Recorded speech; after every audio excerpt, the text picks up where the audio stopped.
यदि मौलिक अधिकारों की पृष्ठभूमि की बात करें, सबसे पहले मौलिक अधिकार थे, इनकी मांग भारत में 1895 में स्वराज विधेयक के द्वारा उठाई गई और इसमें महत्वपूर्ण भूमिका निभाई थी बाल गंगाधर तिलक के द्वारा।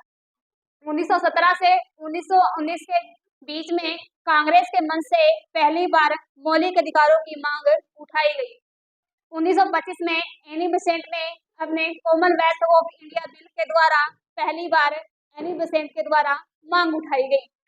1928 में नेहरू रिपोर्ट में मांग उठाई थी मौलिक अधिकारों के लिए और इसे जो नेहरू रिपोर्ट थी ये पेश की थी मोतीलाल नेहरू ने।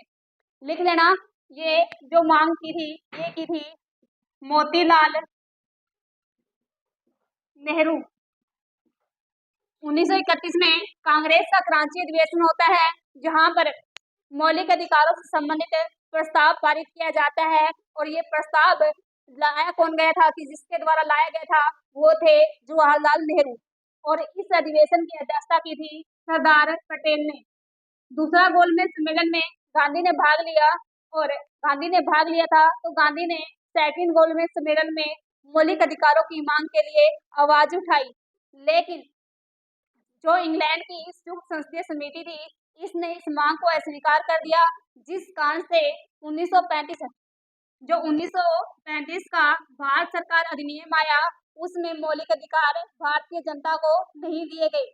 तो लिख लेना, ध्यान रखना, 1935 का जो भारतीय शासन अधिनियम था इसमें इस अधिनियम में भारतीय जनता को मौलिक अधिकार प्रदान नहीं किए गए। 1945 में सबको समिति बनती है जिसने मौलिक अधिकारों को संविधान में रखने की मांग उठाई, लेकिन मौलिक अधिकारों से संबंधित संविधान सभा में दो समितियां बनी।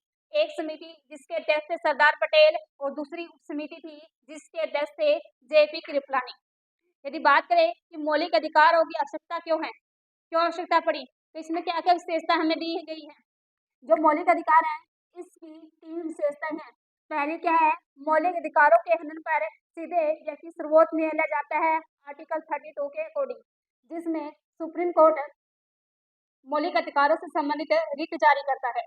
ऐसे ही लेकिन यदि अन्य अधिकारों मौलिक अधिकारों से अलग अन्य अधिकार जैसे हमारे नीति निर्देश तत्वों में कुछ अधिकार हमें प्रदान किए गए हैं, यदि उन अधिकारों का हनन होता है तो हम या और कोई भी अधिकार अन्य अधिकार है उनके हनन पर हम आर्टिकल 226 के तहत हाई कोर्ट जाते हैं और हाई कोर्ट भी रिट के द्वारा हमारे अधिकारों की सुरक्षा करते हैं। मौलिक अधिकारों में संशोधन हमेशा संसद के द्वारा होगा और जो भी संसद के द्वारा होगा ये विशेष बहुमत से होगा। विशेष बहुमत होता है कुल सदस्यों का 2/3 संविधान। लेकिन यहाँ पर भी सुप्रीम कोर्ट के द्वारा 1973 का केशवानंदीवाद भारतीयवाद आया था, केशवानंद भारतीयवाद, जिसमें इस वाद में सुप्रीम कोर्ट ने डिसीजन दिया था कि संविधान के मूलभूत ढांचे में किसी प्रकार का परिवर्तन नहीं होना चाहिए, यानी कि संविधान का जो मूलभूत ढांचा है ये प्रभावित नहीं होना चाहिए। मौलिक अधिकारों का हनन केवल राष्ट्रीय आपातकाल के दौरान हो सकता है, अन्य किसी भी आपात या किसी भी स्थिति में नहीं हो सकता और ये होता है आर्टिकल 352 के तहत।